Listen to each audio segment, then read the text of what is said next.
Hey, boys and girls, Doug Giles here. It's Warriors, Rich. And Wildmen. What's happening, Doug? I'll tell you what's happening. We've got the good Dr. Steve Hotze. He is the leader. I'm talking about the general of the Hotze Health and Wellness Center. He's a provocateur. He's definitely not drunk the CNN Kool-Aid in regards to the coronavirus hysteria. And we had him on last week. Killer response over at ClashDaily.com. It was trending at the number one featured post on our website for nearly the entire week. Had to bring him back. Dr. Steve Hotze, welcome to Warriors and Wildmen. How you doing, big dog? Glad to be back, Doug, with you and with the rest of the listening audience.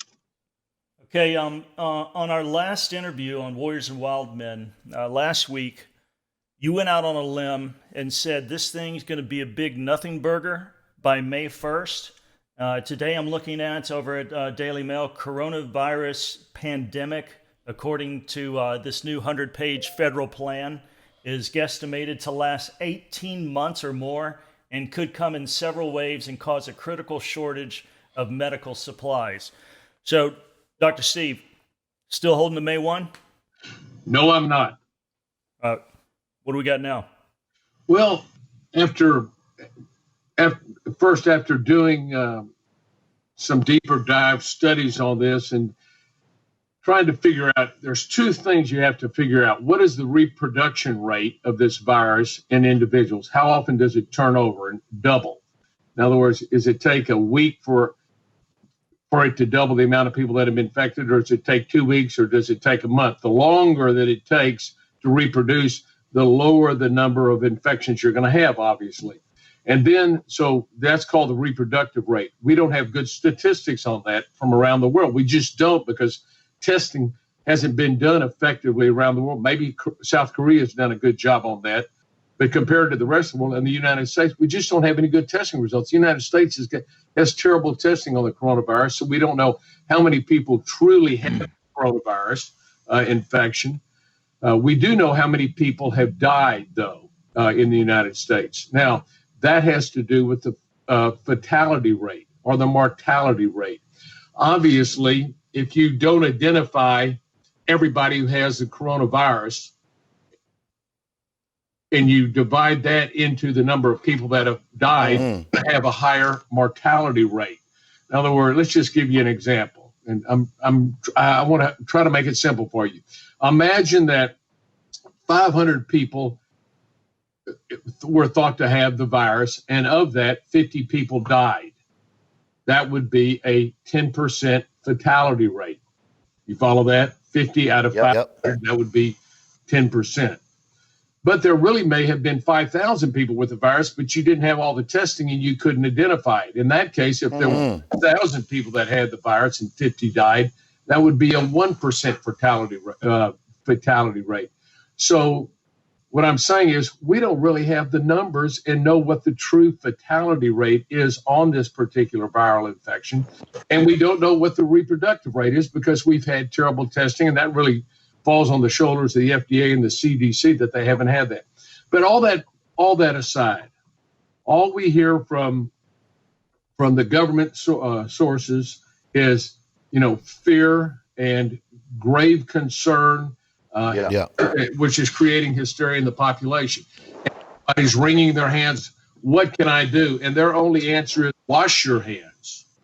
We wring our hands. They say, wash your hands. What do I need to do? Wash them again. Don't touch your face. Don't get within 6 feet of anybody else.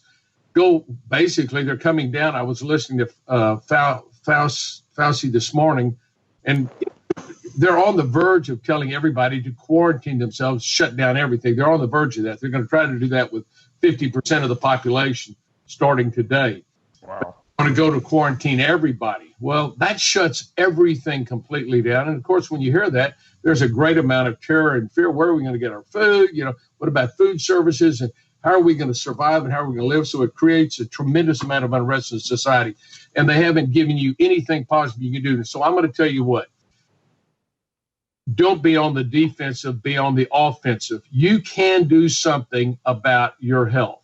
The government, the insurance companies, your boss, your spouse, Nobody is in charge of your health but you and you alone. You've got to take charge of your health. Now, what do I mean by that? You can build up your immune system. Have you heard anybody on national TV, radio, or anywhere saying, why don't everybody encourage people to build a strong immune system? They don't even get trained that way in conventional medicine about nutritional benefits of healthy eating and vitamin and mineral support, hormone support. So let me explain to you. I have recommended, look, at the Hotel Health and Wellness Center, we've been in here for 30 years. Our primary goal, and it's a stated goal that everybody, all 85 people on our staff repeat every day, our goal is to help our guests, we call our patients guests, obtain and maintain health and wellness naturally so they'll enjoy a better quality of life by helping them, one, strengthen their immune system, and two, increase their energy level. Our whole goal for 30 years is help people build up their immune system. Conventional doctors don't think of building up the immune system. They don't know how to do it. They weren't trained to do it. So their solution is always, we got to find a drug. We got to find a vaccine. We got to do something. But we can strengthen our immune system. And your immune system has two main parts to it, an innate and an adaptive part. The innate part is your white blood cells. So when you get invaded when you come in contact with a bacteria or virus, and by the way, folks, every one of you, since the day you were born, have been covered up by viruses and bacteria that have gotten into your body, and God gave you an immune system to build up to fight those viruses and bacteria so you can die from it. Now, if we didn't have a good immune system, we would be dead. And the fact that you and I are here today, Doug, tells us that our ancestors had a good immune system, or they wouldn't been able to reproduce. They would have died before they reproduced our ancestors. So we come from good genes. And so we're here today. So you've got white blood cells that immediately are going to attack the virus or bacteria when they come in. That's for 3 days. So if you get a new infection that your body's never seen before, you may come down with a fever. You may come down with chills, cough, congestion. That's why your white blood cells are trying to whack these viruses. In the meantime, you have other cells in your immune system called T cells and B cells, which make antibodies. Antibodies fight the antigen. They fight the pathogen. They fight the virus or bacteria. And so after 3 days, your body's making these antibodies, and it finally kills it, and you survive. That's what routinely happens. Now, people that have a poor immune system, they don't fight it off initially. They don't have good white blood cells. Their white blood cells are sluggish. They're older. They're getting debilitated. They don't make good antibodies, and they get severe illnesses. And at some point, a certain percent of the people will die. So the question is, what can I do to build up the immune system? Well, the immune system is affected by what you eat, drink, and what you breathe. So it's and also what other vitamins and minerals you put in your body. Your immune system is in need of some very important cofactors called vitamins and minerals. Vitamin A is essential. Vitamin A is essential to help your cells build a protective barrier that keeps viruses from punching into your cells. Vitamin A is important. B complex helps your body carry out all the biochemical processes. Vitamin C is so critical for immune system health. I've been a long advocate of Dr. Linus Pauling view of vitamin C, and I have taken personally and recommended everybody that comes to our center take 1,000 milligrams of vitamin C per 25 pounds of body weight. If you weigh 150 pounds, you take 6,000 milligrams a day. If you weigh 200, you take 8,000. If you weigh 250, you take 10,000. Vitamin C has a strong effect on the immune system, promoting health of the white blood cells, which help you fight infection. And it also is very important for the adrenal glands, which sit on top of your kidneys and make your hormones that help you overcome stress. So when your body gets into stress, and your immune system and your adrenal glands want to react against that, and your vitamin C concentrates 100 times more in the adrenal glands than any other part of your body. It's essential for health. And then vitamin D, in the form of D3. Vitamin D is so critical for immune system health. It stimulates the immune system to be able to fight off these bacteria. By the way, when people get these illnesses and they get to an end stage and by the way, this coronavirus, like the flu, settles in the lungs. So what happens if you don't have a good immune system response with your white blood cells and your antibodies, the viruses begin to overwhelm your system, and your system secretes substances called cytokines that go in to attack the virus. It's the end stage. It's a great battle at the end. And that's when these cytokines get in and they start to damage the tissue in your lungs, and they lead to severe respiratory distress syndrome. Yeah. And at the end stage, it ends in death. Guess what? Vitamin C and vitamin D help down-regulate that cytokine response so you don't get that. Then zinc is very important for immune system health. So I recommend A, B, C, D, and zinc. A, B, C, D, Z. Additionally, probiotics are important because your gut health is going to determine your overall immune health.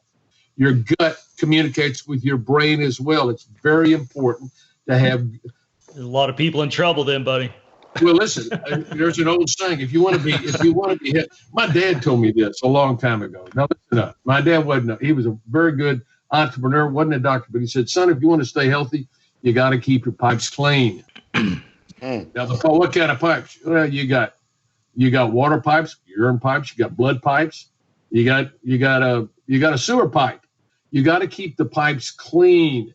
And what that means, inside your system, inside your intestine, you've got trillions of bacteria living there. They literally live there. You got viruses in your body that you and I have come in contact with over our life, that our body has built up a symbiotic relationship with these viruses and bacteria so they don't destroy us. We've learned, we have it all over our hands, all over your hands, all over your face, all over your whole body. We're all covered up with bacteria and viruses. So this whole idea, I'm going to be a germaphobe, I'm going to wash your hands, I don't have any germs. You've got germs all over your body. They happen to be germs that we've learned to live with that don't kill us. Wow. And they protect us against those invaders. But if you keep yourself totally, you think if you were in a sanitized situation where there were no bugs or germs anywhere, your immune system hasn't had a chance to strengthen itself against various contexts. Yeah. I heard a genius talking about that recently. It was an old recording of George Carlin. Hey, that is a great, that's exactly the way I think about it. But he doesn't talk about vitamins and minerals, but he talks about a strong immune system. And he exposed himself to a lot of things, and he didn't get a lot of things because he wasn't concerned about it. One thing worry can give you, worry will down-regulate your immune system. Yeah. And so when all these people become worried and they become under stress, their adrenal glands become fatigued. And then now they're more susceptible to an infection than if they were doing something proactively. So instead of being on the defensive, waiting, and it's coming, the sky is falling, I'm worried about it. You will attract it. You don't want to attract it. You want to be on the offensive. So you want to do this first. You want to eat healthy, and that means, sir, get rid of your sugar, get rid of all your simple carbohydrates. Sugar down-regulate the immune system. They adversely affect your body's ability to fight off viruses and bacteria. They adversely affect your white blood cells and your T cells and B cells in the immune system that are trying to build antibodies. You don't want to down-regulate them. Just think about sugar. Sugar for these cells will be like alcohol to your brain, okay? It just makes them sluggish. Well, you don't want sluggish white blood cells when you got a new virus out there. You want to have healthy white blood cells. You want to eat healthy. Eat loads of greens. That's great. And some meat. You'll be fine, but stay away from your grain products, your corn, potatoes, and rice. Just get rid of it. Your ice cream and all that. Get rid of it for now and make sure you're eating wholesome, healthy food. So you have good eating habits. You take your vitamins and minerals, A, B, C, D, Z, and a probiotic. Put good healthy bacteria back in your system. Those are called probiotics. And the third thing, you've got to make sure you got a good thyroid status. Thyroid hormone in your neck produces, thyroid gland in your neck produces thyroid hormones, which stimulate your cells to produce and use energy. You've got to have high energy. That's why we say we want to help our patients, our guests, have strong immune systems and a good energy level. Energy is important for every cell in your body. Your body's bundle of energy. And if you produce low levels of energy, you're going to be a low voltage individual. You want to be a low voltage, you want to be high voltage. So come on. So so when you're high voltage, then you're a live wire. And if you've got energy, your immune system is going to be able to fight off these various bacteria or viruses you come in contact. So you want to make sure your thyroid status. And I believe that everybody in America should be evaluated for thyroid, not just in blood, but on your clinical symptoms, because what's in your blood doesn't determine what's in your cells. And most doctors treat blood, they don't treat patients. So let me just explain to you real quickly on thyroid. Here's the symptoms of low thyroid. In this, as we age, we get less thyroid into our cells. And there's some reasons for that. But low thyroid, these are some or all symptoms. Decline in your energy level, difficulty with weight, lower body temperatures, even getting cold extremities, inability to focus and think clearly, mood swings. In women, they have irregular menstrual cycles, joint and muscle aches and pains, not having the ability to really heal from an injury quickly, recurrent and chronic infections, sluggish bowel functions. Or if you've taken a lot of antibiotics, you may have yeast in your system, so you may have irregular bloating, belching, gas, and irregular bowel functions. So these are some of the things that we see with low thyroid. And I happen to believe that if a person has the symptoms of low thyroid, they need a therapeutic trial of thyroid to make sure their energy level gets up. And so we treat for that. So healthy eating lifestyle, you've got to replenish your hormones, particularly your thyroid hormones. And also in men and women, you've got to balance out and replenish your sex hormones and support the adrenal gland. You want to make sure you're taking vitamins and minerals to stimulate and strengthen your immune system. Also, if you've taken many antibiotics, folks, you got yeast in your system. And yeast is like fungus, and it lives within the colon. Women out there, as I practiced over the years, when I gave antibiotics to a lady, oftentimes they say, well, you need to give me some monostat cream because I always get a female yeast infection. Why? Because you take an antibiotic, it kills bad and good bacteria. In women lining the vagina, you got bacteria, healthy bacteria that keep the bad bacteria and yeast out, but you kill off the bacteria, yeast overgrows, but that also happens in the colon. And yeast grows on sugar.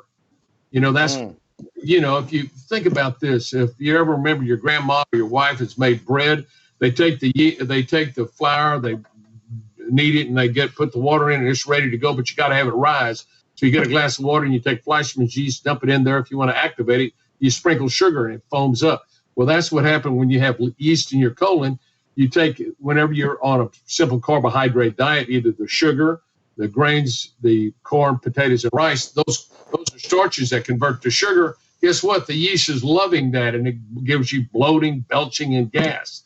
So, and it produces toxins called gliotoxins, which depress the immune system. So you need to go on a yeast-free eating program. I recommend a keto eating program.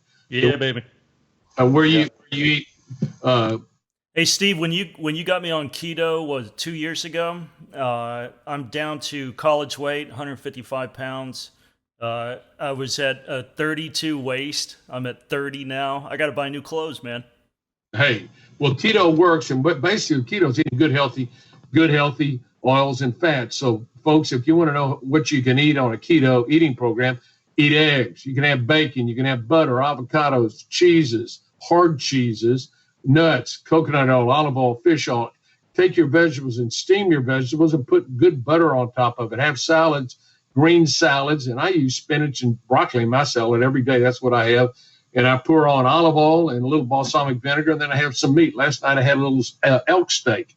Come on. Nice. Yeah, I had an elk steak last night. Hey, Dr. Steve, one time I came back from Colombia, from Bogota, and every time, and I ate some stupid stuff at a street vendor that they said, you need to eat this, and they were wrong.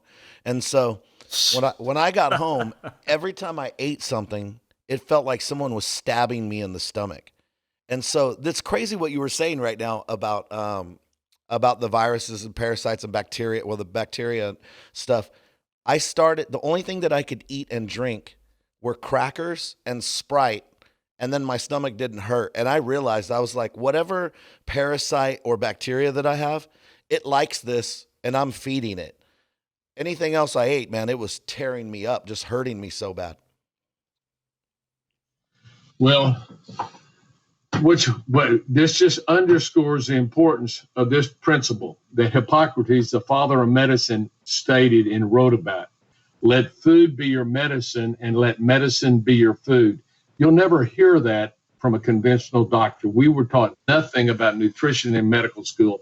As a matter of fact, the way I learned about vitamins, and I have now got Hotze vitamins. By the way, if you want to know what you can take to stimulate your immune system, please go to HotzeVitamins.com. I created an immune pack just this last week because we got inundated with calls. Now, our patients, our guests are on all vitamins and minerals, but family, friends, and other people are calling, what do we need to do? What do we need to do? Well, I said, just get an immune pack together, a 30-day immune pack that contains vitamin A, B complex, and which comes in an energy formula, vitamin C, 6,000 milligrams a day, vitamin D3, 10,000 international units a day. It also contains zinc, and it contains probiotics. These are some essentials that you need to have. If you do that, you can keep your immune system strong so that when these viruses or bacteria invade you, your body can fight them off. Why is it when we've had plagues over the years, or we've had these epidemics over the years, why is it that some people get sick and die, other people just get sick, and some people don't even get touched by it? They don't have any problems with it. Why is that? They have a healthy immune system. And that's what you need to do. And you need to focus on this, on getting your immune system healthy. A couple of other things you can do. Make sure you get a good night's sleep and exercise. Both these things stimulate and strengthen your immune system. So make sure you do that. And I would say this at this time, what you want to do, you want to drink alcoholic beverages in a very moderation. You don't want to be drinking a lot because that will adversely affect your immune system as well and your ability to detox in your liver. So you want to take the stress off your body. You want to eat wholesome, healthy, preferably organic foods. If you can, I don't know how you're going to get organic foods. Now you can't get any food. By the way, interestingly enough, about 6 weeks ago, my wife was out of town, and I've been meeting, and I'm a semi-prepper, okay? You know, I know what I need to do. I just want other people to do it for me. Right.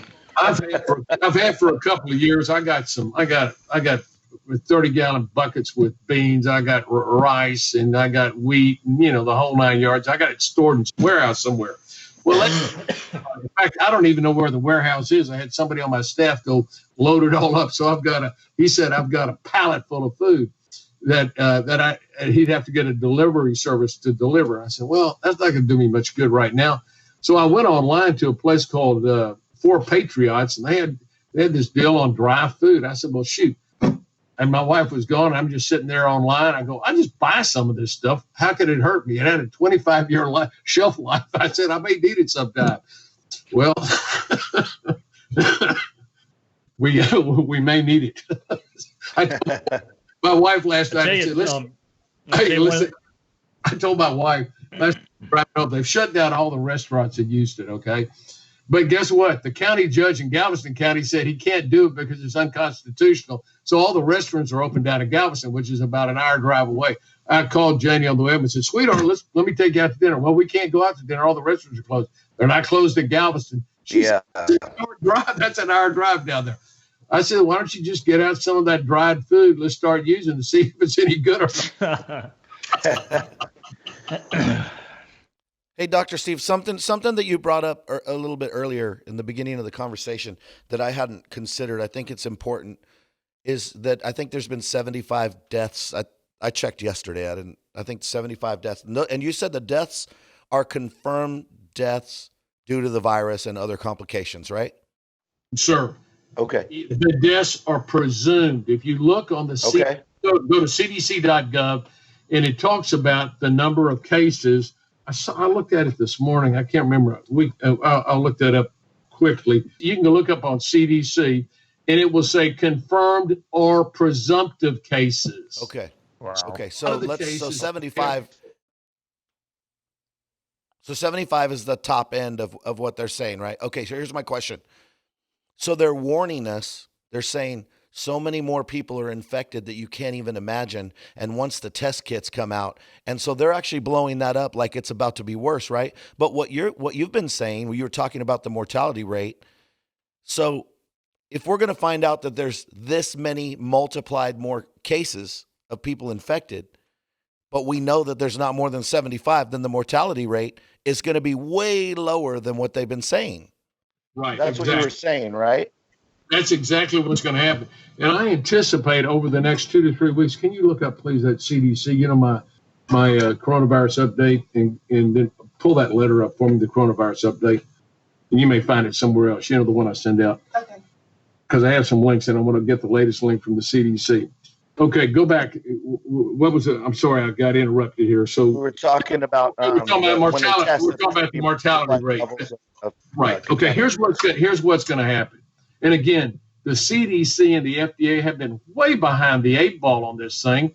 Here we are, almost 2 months later, and we don't even have good testing. Help me, please. And we're in the nation of the world, and we don't even have good test kits. I just talked with someone last night. Houston does not even have a location to be tested. Houston. Okay. So what's going to happen when they open up these drive-through tests? Okay, every Tom, Dick, and Harry that thinks they got, that has a runny nose or a fever or a cough or congestion is going to want to say, I got coronavirus. And so they're all going to line up to get tested, and everybody's going to be all dressed out in their spacesuits. As you open your window, you can imagine this at the Walmart. They stick it in their nose. They package it up. It takes 2 days to get it. Guess what's going on in Houston right now and all over the state of Texas and all over the Gulf Coast that causes sinus congestion, sinus infections, bronchitis. I mean, it's the height of the allergy season here. Yeah, that's right. Tree pollen season. Hello. And so all these people that are going to go, and they've simply got allergy problems, and they don't know if they don't have the coronavirus, they're going to have the flu. So here's what has happened, and this is unfortunate. Yesterday, I get called by a buddy of mine, he goes to Our Savior Lutheran Church. He said, our church hadn't shut down, our school's not shut down, we're going. And we said, we're going to keep going unless somebody in our congregation gets a coronavirus and we'll shut down. Well, then he calls back and says the pastor's wife, who works for an accounting company, called up somebody at the accounting company, was diagnosed with coronavirus. I said, well, yeah. And now the doctor told the woman, we think you have coronavirus, and tell all the people you work with so they can quarantine themselves. Well, then she has to tell the pastor who she's living with that my friend, it was diagnosed with coronavirus. And so all of a sudden, where does this stop? You got to shut everything down. That's the question. I said, how does she know it's coronavirus? Well, because they're not testing for it. He goes, I don't know. I said, have they tested her for the flu? If she has a fever, chills, body aches, don't jump to this. Well, you must have the coronavirus. She went to see her OB-GYN. Well, OB-GYNs don't routinely have flu tests, right? So her OB-GYN doctor says, well, it sounds like you might have the coronavirus, so presumptively, so go home and call all your friends. Well, this is how this mass hysteria starts. Wow. Well, I mean, you got Steve. Rich is a pastor. I've got a pretty big Bible study here in Austin that meets monthly. We know a lot of pastors as well. Do you? I'd say 90% of them, man, are shutting the doors. They're Katie barring the door. They're taking the cue from the hysteria and the government. And I don't know, man. As an American, as a hellraiser, as a patriot, as a constitutionalist, as a Christian. To me, that's kind of like an infringement of my rights. Yeah, and I mean, but look at it. It's willy-nilly, man. Everybody can't have more than 10 people, Dr. Hotze. Well, once 50 people, now it's down to 10, and they're talking about being with your family and not being with anybody. They're talking think about this. Shutting down everything. Here's an interesting thing. I wrote a text to a friend yesterday, and I said, the things that are going on right now only make sense because they said, we can't meet with more than 10 people. And that only makes sense because 2 days before they said, we can't meet with more than 50 people. And that only makes sense because a couple days before that, they said, you can't meet with more than 250 people. And so they scared everybody. And then they said 250 people, and people thought, well, that sounds reasonable. I mean, not okay.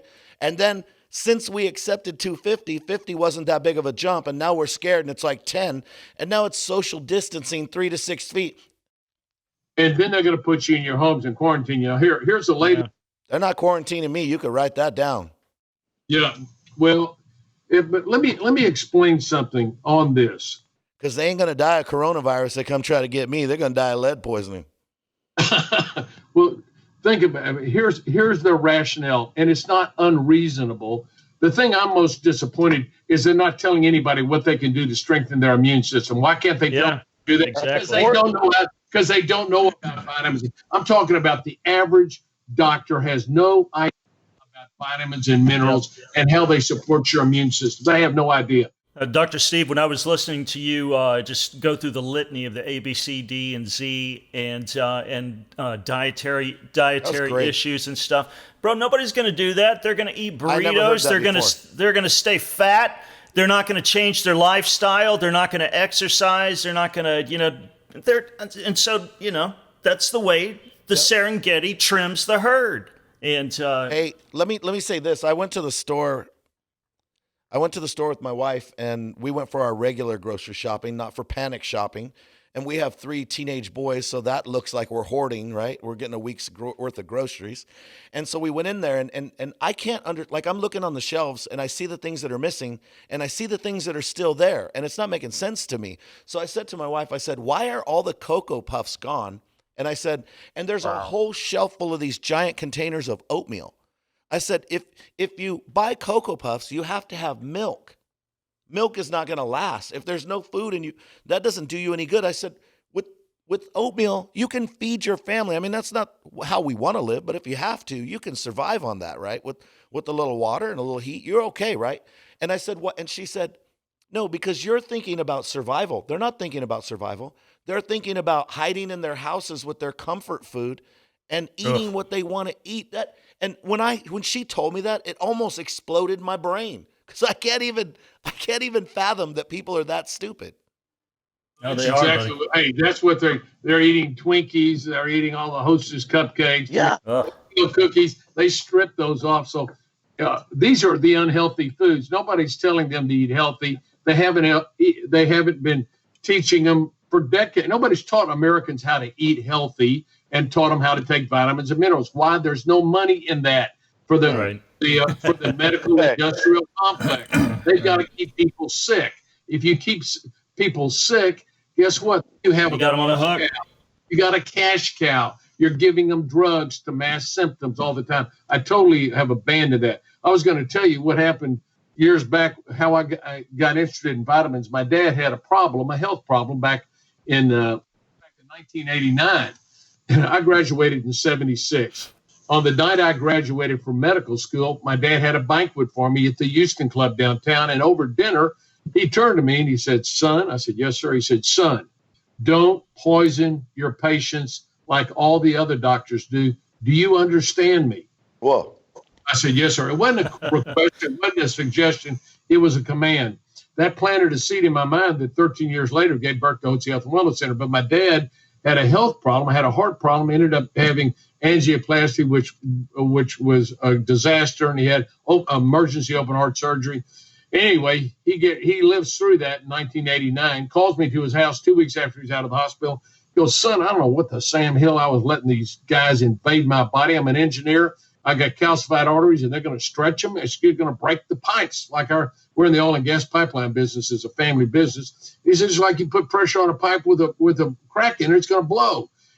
I said, I don't know what in the world I was letting them do. So he gave me, he said, read this. And he hands me this newsletter from Dr. Julian Whitaker. Dr. Whitaker talks about heart disease, and he says, if you have angioplasty, 15% mortality rate in the first year. If you have bypass surgery, 5%. If all you do is lower your blood pressure, eat right, take vitamins, exercise, and get down to an ideal body weight, keep your blood pressure normal, you have 1% chance of dying. Don't let the doctors invade your body. So what do you think? I said, Dad, I wish I'd have known this. He said, well, this doctor says I need to take vitamins. What do I need to take? And I looked at him like a deer in headlights. And I go, Dad, I'm a doctor. What do I know about vitamins? And he said, no, I had nothing about vitamins. And these are essential molecules that the body requires for proper function. We learned nothing about vitamins or biochemistry history and how vitamins work in med school, how important food is. We learn nothing about that. And I said, Dad, yeah, I just don't know. And he said, will you find out?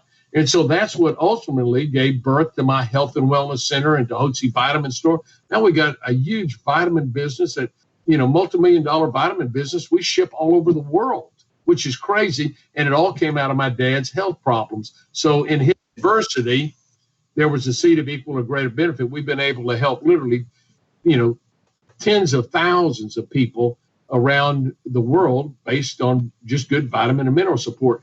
And that's why I've been such an advocate on this. And why, by the way, I'm going to be on tonight, which is Wednesday. And I don't know if this is broadcast, if this is a live broadcast or not, but I'll be on Tucker Carlson tonight at 7 p.m. Central Time, Wednesday, the 18th.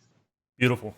Hey, Steve, you're a big hunter. Rich is a hunter. I've been hunting all my life. And I remember when I did my book, Rise, Kill, and Eat, A Theology of Hunting from Genesis to Revelation, got attacked by a lot of snowflakes, people telling me that, we don't need to hunt anymore. We don't need to kill our own food.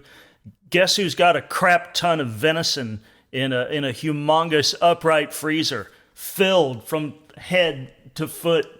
I do. And I don't know if I'm going to share it with some of these doe-eyed tree humpers if they come around during the apocalypse looking hungry. I'll have to pray about it. Oh, you're exactly. Hey, you've done right. I've got pheasant, duck, and elk meat in my freezer. Nice. Beautiful. I had elk last night. Now my wife cooked it a little. She overcooked it. Yeah, you got to be careful with elk, man. So I've got scimitar oryx, axis deer, and multiple whitetails stuffed in there, plus a pig or two. Right, and again, I backed off as I look more at this and just don't have the facts. We don't really have the facts of the reproducibility rate of this virus. I mean, how quickly it's going to infect people, whether it doubles every week or every 2 weeks or 3 weeks or every 4 weeks. Also, we don't know the fatality rate. We don't really have any. But I'll tell you, looking at China right now, they only report 80,000 cases. Let's just say they're by a factor of 10 unreporting. Let's say there are 800,000 cases in China. China has 1.5 billion people. Even if it's 800,000, that's 1 in every 2,000 people. The flu hit 1 in every 9 people in America. Wow. This year. Hey, Dr. Steve, last night I was talking to a guy, and he's a molecular biologist. And so because of that, he thinks he knows everything about the coronavirus. So he was telling me, he said, well, I think you're wrong, buddy. He said, I think 4 to 6 million people are going to die. And I said, I personally think, yeah, in the U.S. And I said, hey, you know what I think? He said, what? And I said, I think you're crazy and you're out of your mind. I said, because China, it didn't happen. I said, I don't have to be a molecular biologist. And he said something. I said, well, let's agree on this. He said, okay. I said, let's both agree that we hope I'm right because we hope people don't die, right? And this is how you know people are full of it. He goes, well, I don't know. I said, well, you would rather be wrong and have people live, right? You want me to be right. And they can't even agree on that because they're so arrogant and they're so focused on what they want to say. They don't even care about the reality of people's lives. That's exactly right. But go back to the deal on China. Wuhan is a city of 11 million people, and that was the epicenter of it. Well, we've only got 80,000 that have been recorded in China, and I don't know how many deaths they have. I have several thousand deaths, but it hasn't swept China, and it's been in China at least 3 months. At least. It probably goes back to October, but first identified it in mid-December. Well, that was the first person that died. So somebody had to contract it 2 weeks before. So let's say December 1st. So you got January, February, March 1st. We're almost going to be up to April 1st. So it's been about 4 months, and it hasn't destroyed all of China. Now they put in quarantine, and the long and the short of it is if you quarantine yourself, and everybody does, it decreases the reproduction rates. So your medical facilities can handle the people as they come in. If it reproduces itself quickly, if it's very contagious, then the number of people that get sick goes up quickly, and then that could theoretically overwhelm the hospitals. And that's what the public health department is concerned about. Yeah. If this did have a high fatality rate, See, the flu's fatality rate is 0.1%. If this fatality rate was 1%, that's 10 times higher. So we had approximately this year upwards of 50,000 people die of the flu. Well, if 10 times that number, if it was as contagious as the flu and 10 times that many people died, that'd be, what would that be? 500,000 people died. So that would be a significant problem. So we just don't have the facts on that. So probably all I can say is get your immune system healthy. Trust God. I think all. Well, my mother-in-law, she works at a hospital up by Sacramento, and the hospital's completely overrun. They're using trash bags for contamination suits. It's crazy in there. And they had all the tests, and they ran all the tests of the people that they thought had coronavirus, and the whole place is going crazy. And it came back, and 0 people overrunning that hospital had coronavirus, tested positive. Hey, Steve, hey man, we got to run, brother. 30 seconds again to the Warrior and Wildmen listener. What do they need to know? Where do they need to go, Dr. Steve? Strengthen your immune system. That's the way that you will stay healthy. So you want to be on the attack. You want your immune system to be on the attack. Take vitamins A, B, C, D, and zinc, and probiotic. You can get that here. Go to HotzeVitamins.com, HOTZE vitamins.com. We've got a 30-day pack. You can get it for yourself, your spouse, your kids, and that ought to hold you, for the next 30 days, and we'll see how things go. But and then eat healthy. And hey, another thing, first and foremost, trust God. We've not given a spirit of fear, but of power and love and a sound mind. He's given us a sound mind. Trust God. Ask him to hedge his angels about you, to guard you and protect you and your family. Yep. So you're put against the stone. Tread upon the lion and the cobra, the young lion. Trample down those things. Trust God. That's what I'm doing. And then take proper action to protect yourself and your family. Amen. Good stuff. Thank you for being on, Dr. Steve. Rich? My pleasure. Thank you. Thank you, Rich, and thank you. Thanks, Dr. Steve. Okay, buddy. All right, good stuff from Dr. Steve. Rich, aside from taking notes and obeying everything that Dr. Hotze said to do, what does the Warrior and Wildmen subscriber need to do, amigo? Live. You need to live. Please. And then you need to go live. to warriorsandwildmen.com. Subscribe, like us, love us, shoot us a message. Find us on social media. We're out there. We're somewhere. And if you believe in what we're saying and what we're doing, need to get it out, hit the war chest, send some cash, help us do that. Warriors and Wildmen.